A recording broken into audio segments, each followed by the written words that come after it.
How to send high quality video on Facebook Messenger. First, you'll have to open up the Messenger app. Just tap on it to launch the application.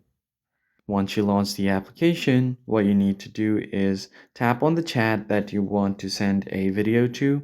So for example, I have a group chat right here and personal chats. I'm just going to go ahead and tap on my first chat right here. And once you open up the chat, in order to send a picture, what you need to do is tap on the gallery icon right besides the microphone icon.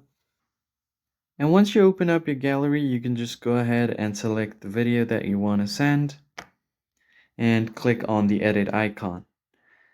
And once you have done that, what you can do is you'll find a HD option right here if the video is already on high quality.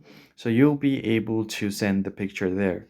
So what you can do is, let me just show you guys. This video is not on high quality, so let me just select any other image like this. Click on edit, and here you'll find the HD quality. Just select this and then tap on send. And you should be able to send the picture in HD quality.